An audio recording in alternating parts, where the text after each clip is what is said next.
Yes and no. Good answer. There's a lot of problems. We don't really know what makes things intelligent is a big problem in that. And the chip structure is very hard to map to. So there's problems on both sides. I guess related. So I believe you lose some amount of power when you take the larger abstractions, right? Like the ability, like if you can write in for loops and you can have for human and all humans, you lose some like power that you could things you could do in assembly you can no longer do. So this is very true. There are times where people write assembly still, even though we still have high-level languages. And it's usually in very high-performance computing where they want to make sure that every single cycle of that chip is used. So they think about it at the chip level and then write their code at that level to know that everything's getting optimized. Because there is actually a program that takes a high-level language to the assembly, and then that gets translated over too. And it can do things in there. There's a lot of leeway on what it can do in that spot that you may not want it to in some cases. Distinguish carefully between efficiency and expressive power. A high-level language can do absolutely anything that assembly can do. It just might take a little bit longer. You're paying for the convenience, but you're only paying in execution time, not in what you can do eventually. Yeah, that's very true. With the, like us saying, send a text to mom that I'll be home by 11, is there an actual important thing that made that come to be? Like why computer scientists were like, let's make that happen? Or was it really so that we could say to our phones that? Great leap forward.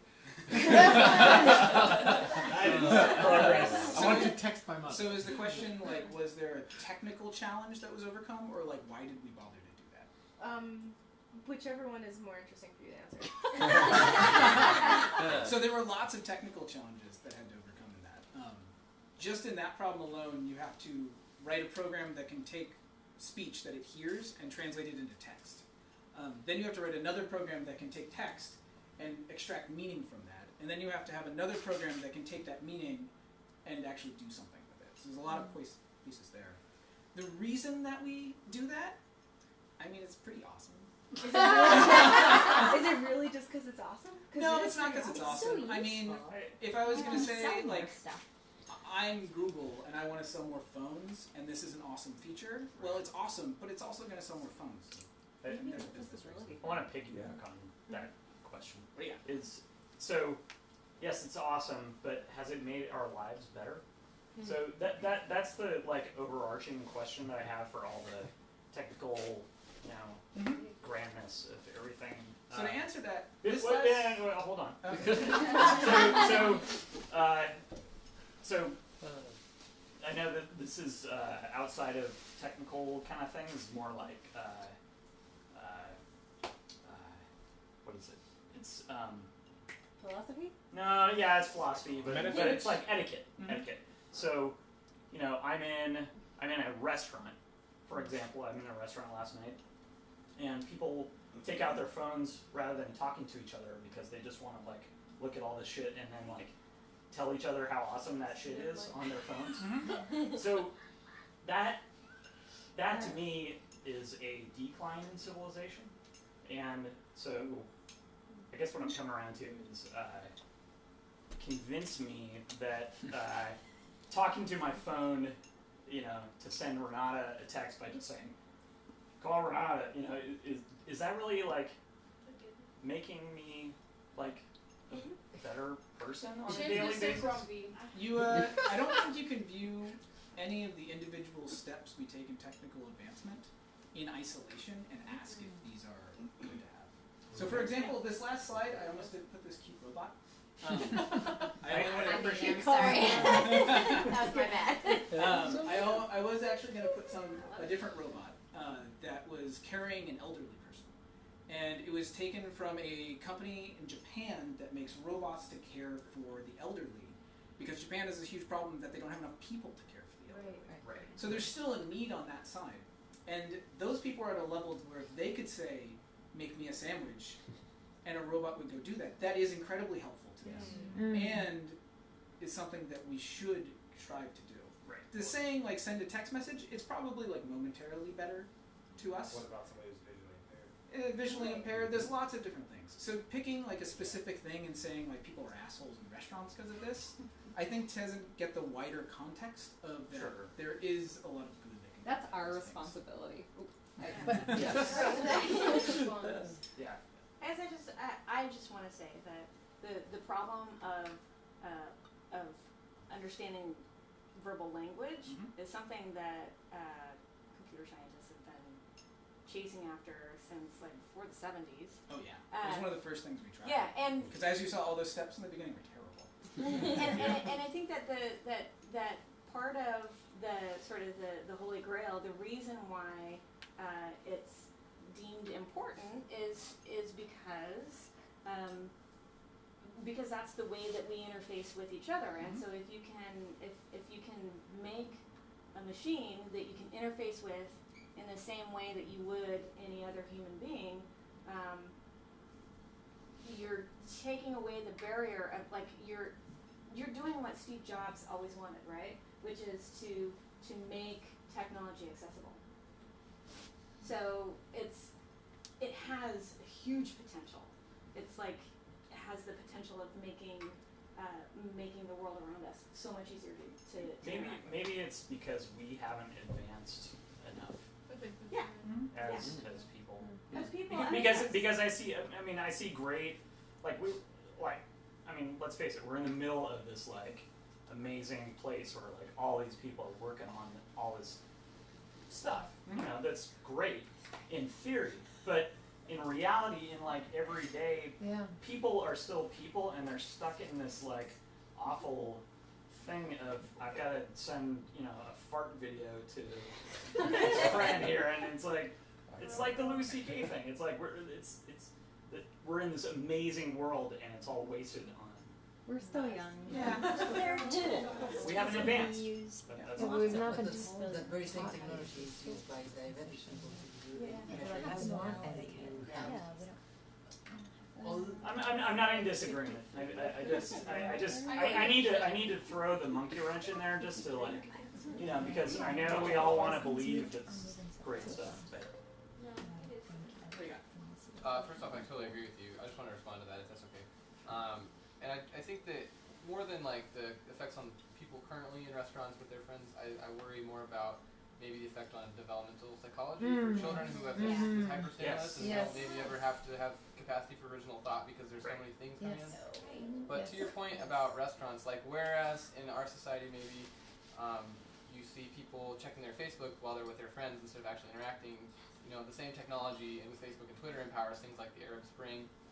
And then like whereas we would use this voice understanding to text our moms or our friends while driving so we don't crash, which is good.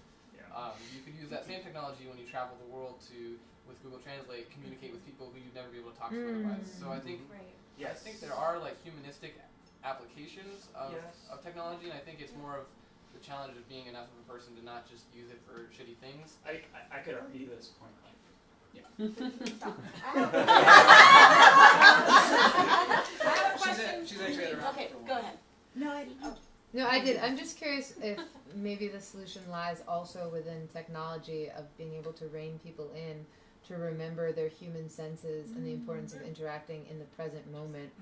And like if you envision personally or just in general that the solution lies there as well. Yeah. Tech ethics. I mean, the cell phone Get makers deep now, man. are starting to do the twilight lighting so that they're not fucking with people's circadian rhythms as much. Yeah, there's a lot of stuff coming out. I mean, it's one of those like, it's hard to be a futurist that far out and really anticipate what it's going to be. Because I could say like you won't buy cell phones in the future, you'll just buy like a contact lens, and it'll just like be in there, and then you won't be pulling things out in front of people or something like that. It'll be in front of your face. But I don't know how people would. Can I ask another question that's really important to me? Yes. Because I'm just like a sensualist at heart. As I love technology, I love all of these applications, but I really feel like I wonder what would have happened if we just kept going with like we can navigate by the stars. We're humans. We can do all these things, and if instead of like that, how can we maintain some of these sharp skills that are gifts to us as human beings, that are our senses, as well as use the You mean technology. no spell check? As well as What? use the technology that's available to us. Like, I'm not a naysayer about keep going with it, but that how do we also keep our other skills sharp? I wouldn't say that navigating by the stars is a sense that we have. Well, it's based on many senses. It's based on a confluence of. But I mean, how did we navigate before that? I mean, what if we had we said, okay, this navigating with the stars thing, that's too advanced. You have to have the little sextant and carry it around, and that's weird. Well, what about Tahitians in a canoe? Exactly. They navigated by the stars without a sextant and without They use their testicles. But it's cultural. but that's you're talking about cultural. No, I think humans have senses that are deeply, like, that we have a lot of potential with, that are get washed away when new technologies come, that people don't spend as much time developing those skills that I value. And I just wonder other examples of, well, building, like architecture, hand building things, animal communication, Walking down the street, finding a restaurant. Yeah. You can say There was a time, I know this is crazy, but there was a time when you could walk down the street. There was a time when you could walk down the street in San Francisco and not see people doing that. Yeah, it's true. Can I ask a question about the technology? So, do you feel like that cloud computing is a key component to why we were able to actually get to being able to understand human speech? Again, I think it's a stepping stone. I'm seeing a lot of what's happened in the cloud computing thing, which, for a background, cloud computing is kind of this, understandably wispy term. Yeah. What it basically means is, what it basically means is that there's a huge data center with lots of computers all really close to each other that can crunch things that your phone or your personal computer couldn't. And in the beginning, these were required for a lot of things like detecting speech and things like that, because you needed all of that processing power. As things get smaller and more things start to become mobile, I think that stepping stone is going to go away. So a very real life example of this is if you have an Android phone, all of the voice recognition is done on the phone now. And that really, they moved that down into the phone. So the phone can actually do all of that processing. And the next one is Google just entered a contract with some chip maker to make chips especially for machine learning targeted at phones. And the whole idea here is if you can bring this stuff closer to the person, then you can start to do stuff that's more real time. Because you can never get over this physical limit that the East Coast is 50 milliseconds away. And you have to go there and back with an answer, so that's 100 milliseconds. And once you get to 300 milliseconds, you start to perceive it as a human. So now you start entering these real world problems of like, okay, well, the data center exists, but it's not nearby. So if I really want to have a conversation with somebody and them think that, it's a real conversation, I have to move that closer to them. So that stuff will start to get miniaturized and come together. How do you feel about teaching kids about computer science in general and making everyone aware of those really basic things that most of us who don't work in technology, I'm sure, ignore? Hopefully, I'm not alone. I think it's pretty important. I think it's pretty important. I've been pretty happy that I think we're up to 39 states that now accept computer science as a general education commitment for college. So you can use that as a math and science prereq for getting into college now. I think it's going to be very important as the world just becomes more steeped in technology to have kind of this basic building block idea of what you are building with. And it'll probably be very important as we get into these things like understanding speech and stuff like that. As it becomes more real to interact with this stuff, it's going to be good to know at least like where it's coming from. To say like, okay, I kind of understand that this is binary, I know that it's computer, yada yada yada. So I think it's going to be very helpful. Oh, okay. No, it's fine. I can take it. Okay. So DeepMind's program has just beat the European Go champion 5 times out of 5 in tournament conditions. That's really impressive. What does that mean? Yeah, it's, What does that mean? so Go has been like the last frontier of games that AI could not be humans in, and now it's basically happened. There's a match against the world's strongest player scheduled for March, and the team says they're pretty confident. So I actually have a point to this, which is it's not just ones and zeros, because you can build numbers out of ones and zeros, and while in theory they're still digital, in practice they're basically analog. So when you can program a computer based on numbers, on numbers chosen from a range rather than ones and zeros, and when you can let it program itself by selecting numbers, so selecting a number from a space of numbers, then you have you have a different kind of problem-solving power that you can access, and AI is starting to get into that in a big way now. One more question? Sure. I mean, I guess for me, when I think all this stuff, I mean, this just seems like evolution. So back to you. I mean, it just seems like we're replacing ourselves with something else. I mean, like your explosion. I mean, as animals, we're kind of inefficient. In many ways. I mean, like as compared to a machine in some ways. I mean, our communication is cryptic and horrible. We speak different languages. We're divided. I don't know. I mean, for me, I just see it as like an evolution. It's like we are kind of creating our replacements, just like it's happened through life. I mean, there was cavemen before us, and then we took over. And I don't know. I just whenever I get and hear stuff like this, I just kind of we're just living in a time of. But usually computers are really good at everything that we set up. Yeah. Yeah. But And they're they're starting not to get good good at at things what we're we good do. at. That's what I'm saying. They're So not if good- they they're not get good better since at those things too, Are we then good it's at like trading? No, well, we're better at we have been better than computers at driving. That's arguably no longer true. In 10 years from now, we'll be lucky if insurance companies let us drive on public roads. I'd rather not drive. Actually, we'll be unlucky if insurance companies let us Yeah, drive. exactly. But the point is that we will always redefine intelligence to be what we uniquely have.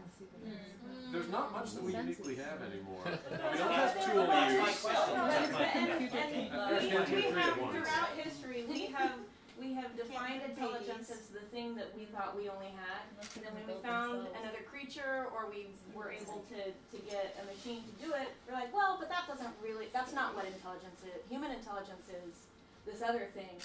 So we keep moving the goalpost. Well, we've also That defined word- intelligence as not being anything a computer can do, and we're about to say, if we follow that algorithm to its logical next steps, we're about to say that we're not intelligent because computers can do what we can do. They can Except not they now. can write poetry. That's Yeah, the we're word. not that, we're not that We're special. writing novels now. That's the progress of science for Actually, half a millennium. It We're was not a that wonderful talk. Thank you so much.